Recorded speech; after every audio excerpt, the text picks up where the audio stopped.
This is an Apostrophe podcast production. You're soaking in it.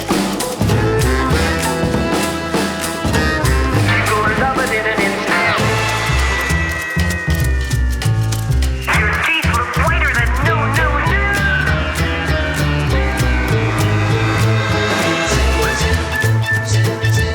You're not you when you're hungry. You're in good hands with Austin.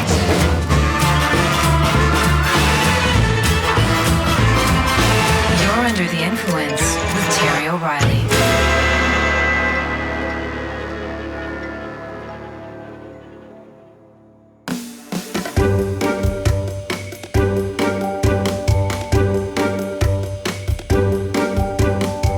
Greg Harris began his major league pitching career in 1981. His first team was the New York Mets. He would become a solid journeyman, playing for 8 teams over his 15-year career. Harris was ambidextrous, which allowed him to be a switch hitter. But his claim to fame was rarer than that, because Greg Harris was also a switch pitcher. He began using both arms to pitch when he was playing for the Texas Rangers in 1986. It was a way to save the wear and tear on his right arm when throwing in batting practice and warm-ups.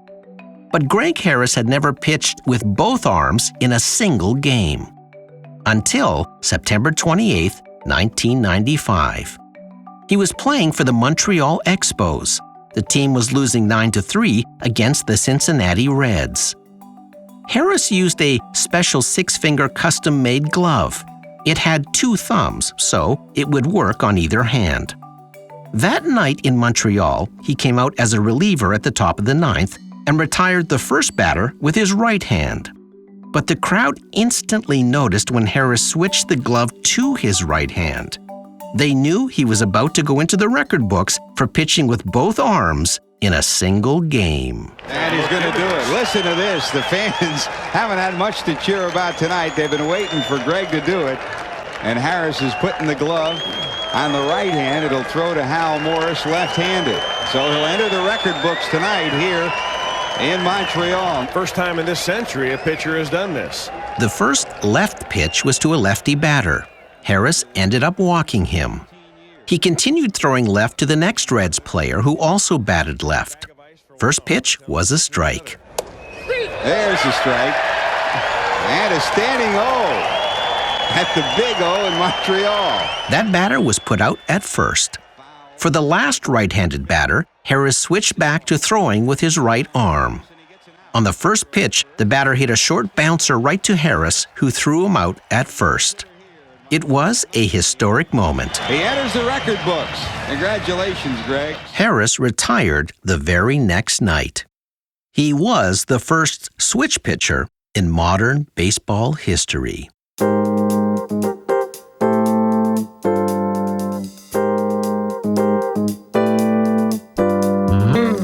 Being able to make big switches also has an interesting history in the world of marketing.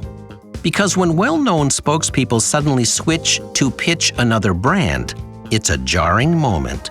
Some of those spokespeople were fired, then switched over to a competitor. One spokesperson made a famous commercial for a hamburger company, then was fired for making a commercial for a spaghetti sauce company. And yet another spokesperson was arrested. But each made a memorable switch pitch. You're under the influence.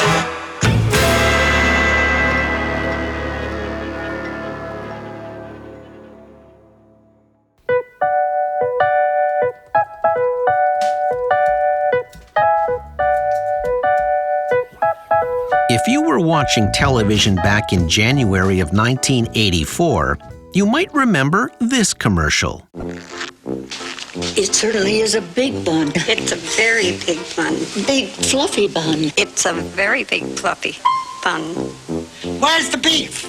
Some hamburger places give you a lot less beef on a lot of bun. Where's the beef? At Wendy's, we serve a hamburger we modestly call a single. And Wendy's single has more beef than the Whopper or Big Mac. At Wendy's, you get more beef and less bun. Hey, where's the beef? The ad ad showed 3 older ladies looking at a hapless hamburger in a fast food restaurant.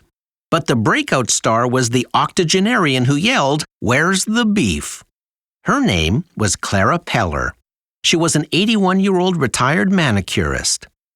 The original line was to be, "Where's all the beef?" But Peller suffered from emphysema and had trouble getting through the line. So it was shortened to, "Where's the beef?" And that was the magic. The commercial was a sensation, and "Where's the beef?" became the go-to line when something appeared shallow or unfulfilling. Vice presidential candidate Walter Mondale even used it when debating opponent Gary Hart. When I hear your new ideas, I'm reminded of that ad. Where's the beef? Yeah. Clara Peller was only 4'10", but her impact on pop culture was huge. And Wendy's couldn't be happier. Clara Peller's commercials boosted revenue 31% and profits soared. She was given a contract to do more Wendy's commercials, reportedly worth $500,000.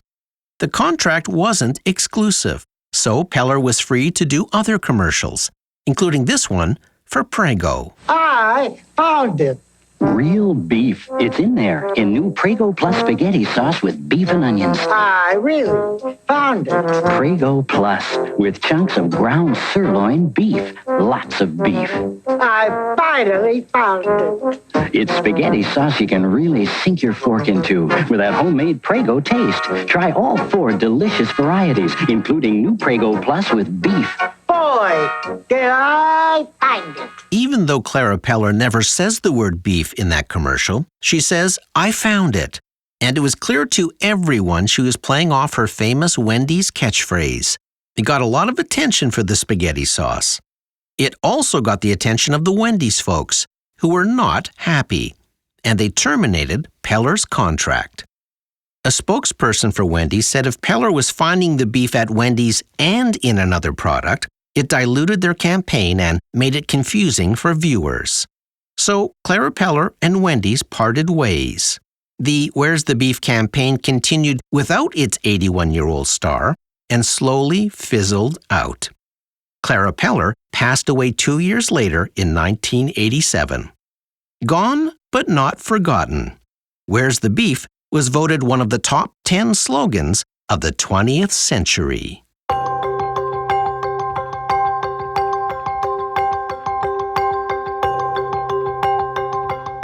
The cell phone industry is one of the most highly competitive categories in the marketing world. In the US, that competition is extreme. Beginning in 2002, Verizon ran a TV campaign they called Test Man. Can you hear me now? How do you build America's largest wireless network? Can you hear me now? Good. By never being satisfied. Can you hear me now?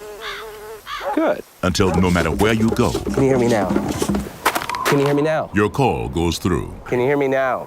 That line, "Can you hear me now?" became Verizon's catchphrase for the next 9 years. It was an interesting marketing strategy. Many cell phone providers fight it out with pricing, but Verizon chose to talk about signal quality. Their logic? If you couldn't make a call, it didn't matter how many low-cost minutes you have in a cell plan.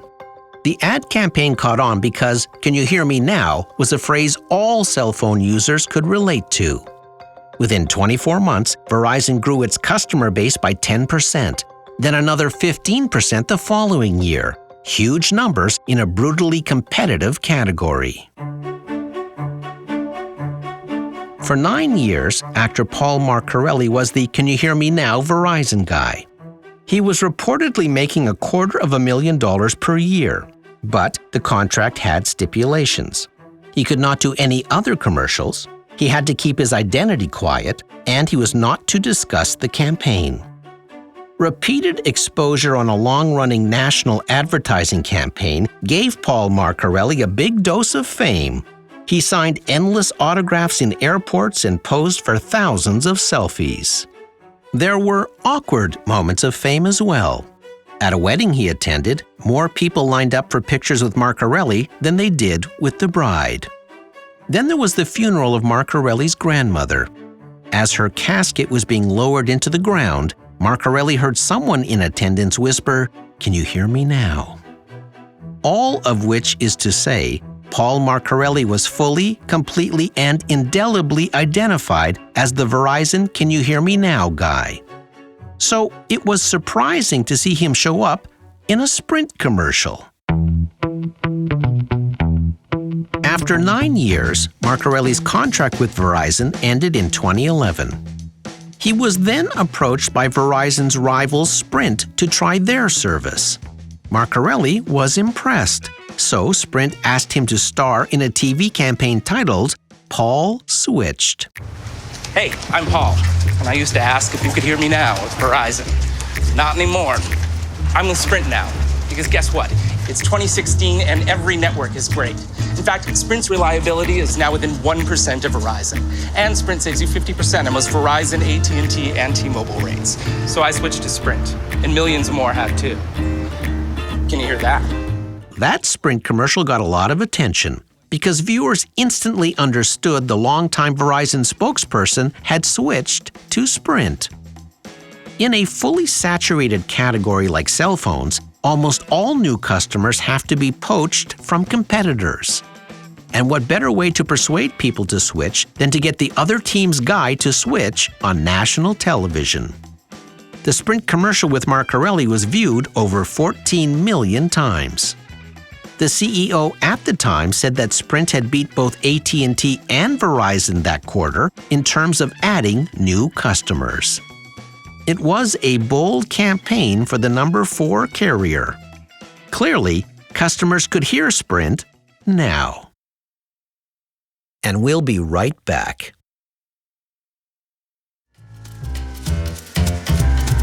You're listening to Season 10 of Under the Influence. If you're enjoying this episode, you might also like Jumping the Shark, Spokesperson Disasters, Season 8, Episode 1.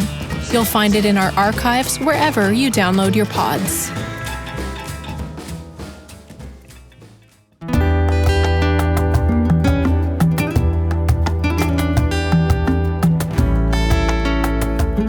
He was 69 years old when he became an amusing spokesperson for Dos Equis beer. His name is Jonathan Goldsmith. You may know him better as the most interesting man in the world.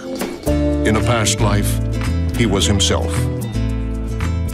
If opportunity knocks and he's not home, opportunity waits. He gave his father the talk. He is the most interesting man in the world. I don't always drink beer, but when I do, I prefer Dos Equis.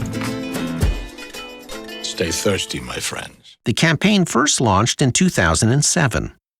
The most interesting man in the world was an immediate hit because the writing was so funny, the voiceover so hilariously droll, and Goldsmith's charming mix of Ernest Hemingway and James Bond was so perfect.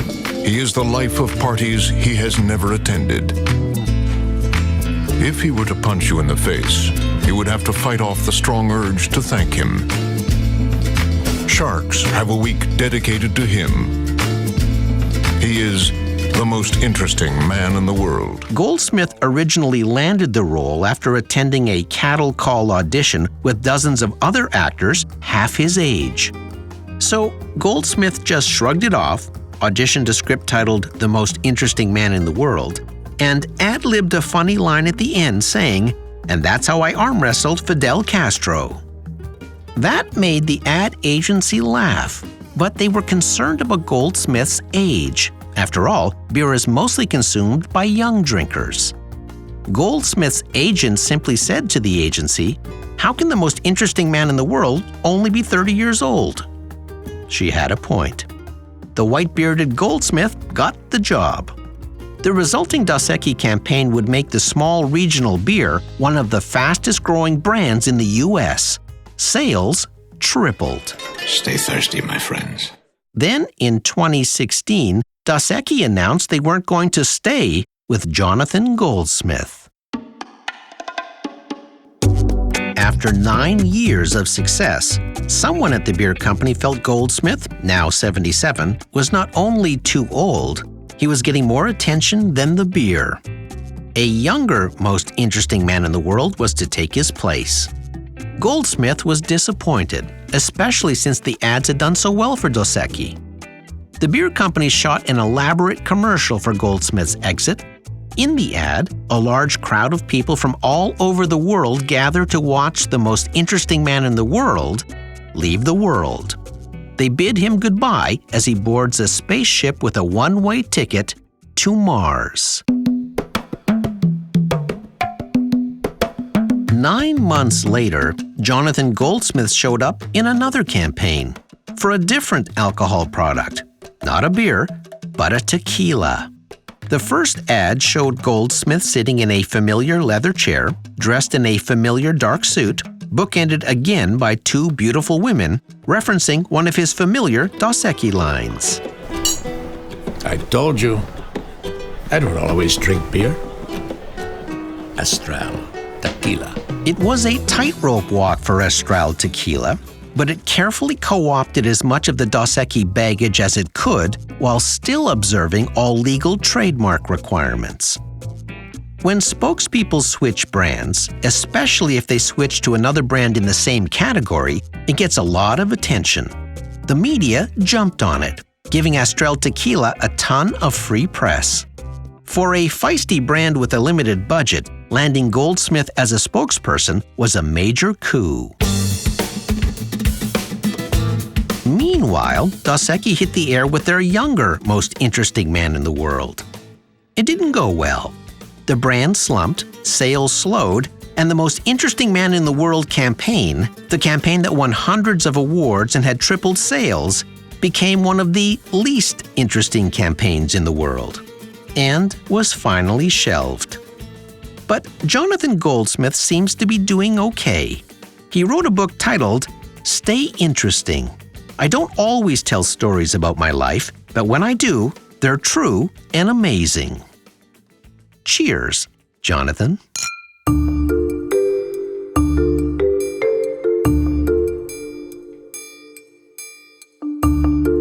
Peloton is a company that sells pricey exercise bikes. They come equipped with screens for virtual spin classes. Bike owners can subscribe to monthly live or on-demand cycling classes streamed from the company's own fitness studio. Back in 2019, Peloton ran a commercial where a husband gives his wife an exercise bike for Christmas. Okay, you ready? Yes. Now. A Peloton? Give it up for our first time ride. All right, first ride. I'm a little nervous, but excited. Let's do this. 5 days in a row. You surprised? I am. She makes a commitment to ride the bike every day and gets emotional when she thanks her husband 1 year later for giving her the bike. A year ago, I didn't realize how much this would change me. Thank you. This holiday, give the gift of Peloton. That commercial ignited a huge backlash. Many thought it was tone-deaf and sexist for a husband to expect his wife to exercise and lose weight. Peloton got thousands of YouTube views every hour, but was getting 5 thumbs down ratings for every thumbs up. Then the company's share price tumbled, dropping 15%, essentially shaving $1.5 billion from the company's market value. The ad inspired a number of merciless parodies. Okay, my first ride. I'm a little bit nervous, and rightly so, because my husband got me a workout bike for Christmas, and that's rude. Let's go. Peloton was surprised at the blowback, but stood by the commercial. The company said people were misinterpreting the ad, but the bad press continued. Then, actor Ryan Reynolds and his company Aviation Gin saw the ad and had an idea. Ryan Reynolds is one of the owners of Aviation Gin. His company reached out to the actress in the Peloton ad, Monica Ruiz, and said they had an idea that might take the air out of the negative situation. They wanted Ruiz to star in an Aviation Gin commercial. Within 72 hours, this commercial hit YouTube. It begins with Ruiz staring blankly at the camera for over 12 full seconds, as if shell-shocked by the response to the Peloton ad. Then the camera pulls back to reveal she's sitting at a bar with 2 supportive friends. They have martinis in front of them. This gin is really smooth. Yeah. We can get you another one if you like. You're safe here. To new beginnings. To new beginnings. The three of them take a sip of their drinks. Ruiz, on the other hand, downs her entire martini in one gulp. You look great, by the way. The parody was a huge viral hit. It generated reams of free press for aviation gin because viewers knew it was Monica Ruiz from the Peloton ad. Reynolds calls this fast-vertising, taking quick advantage of a hot media moment. The ad has over 7 million views as of this writing. And by the way, when Ryan Reynolds posted the commercial to his over 50 million social media followers, he added the caption, "Exercise bike not included."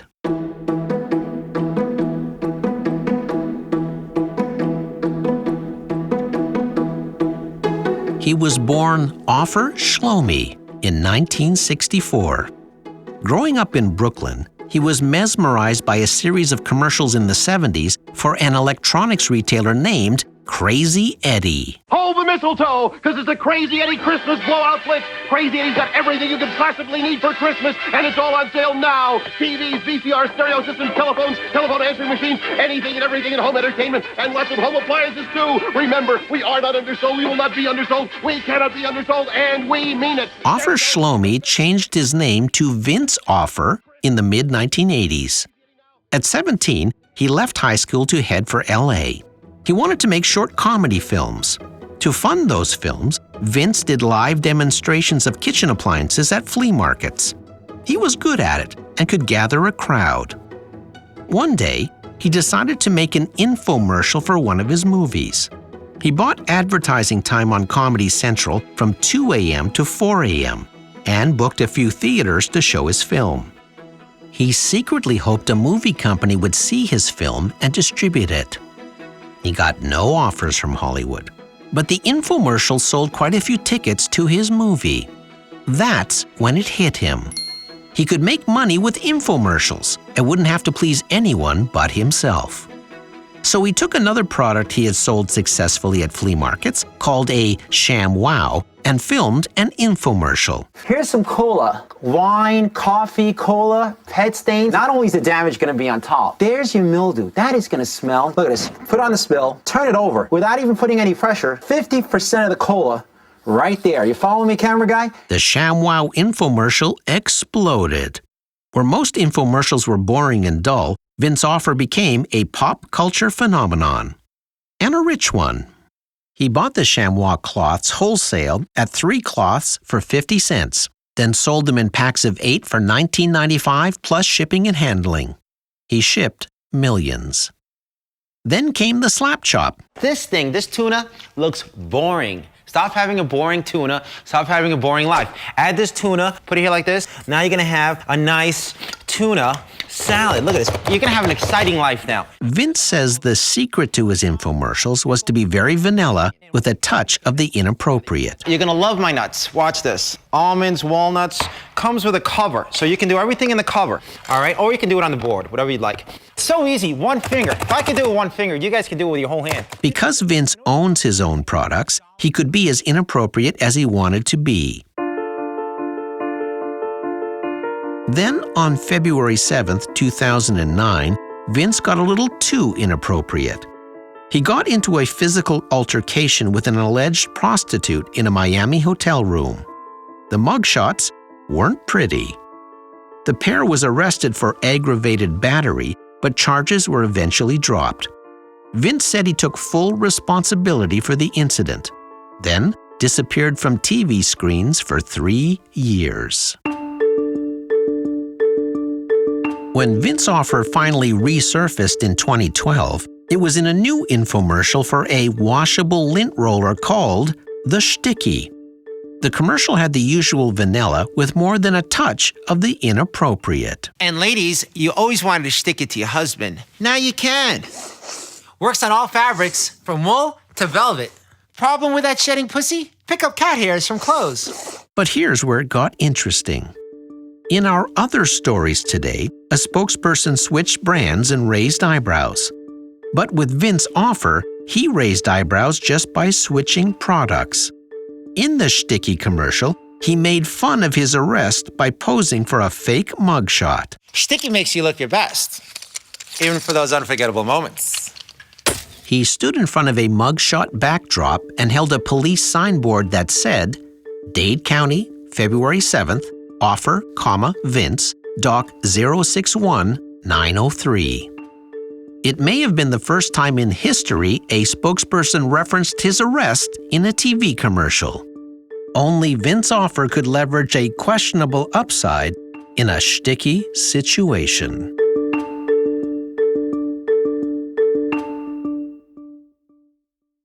When Switch pitcher Greg Harris threw with both arms in a single game, it garnered the most attention in his 15-year career. His six-fingered glove is enshrined in the Baseball Hall of Fame. In all our stories today, when a spokesperson switched and pitched for a different brand, it too attracted a lot of attention. Sometimes that attention came at a cost.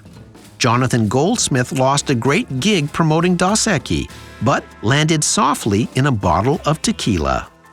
Paul Marcarelli lost his Verizon job, but was hurt again when he switched to rival Sprint. Monica Ruiz was able to deflate some of the Peloton controversy with a little help from Ryan Reynolds and some gin. And even though Clara Peller had a non-exclusive contract with Wendy's, she lost her job when she did a commercial for a spaghetti sauce. Then there's Vince Offer. His embarrassing mugshot didn't stop him from incorporating it into a new infomercial when he switched to pitching a new product. There's always a risk with a spokesperson. Sometimes they get more attention than the product, and sometimes they show up in a competitor's ad. Some end up in the Hall of Fame, and some end up in the Hall of Shame when you're under the influence. I'm Terry O'Reilly.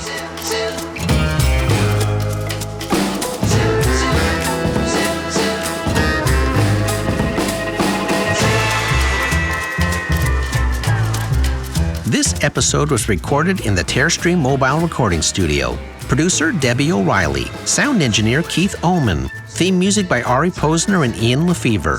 Research Allison Pinches. See you next week. Do not puncture or incinerate. Do not remove tag. Do not look at laser with remaining eye. Offer only valid in Whitefish, Ontario.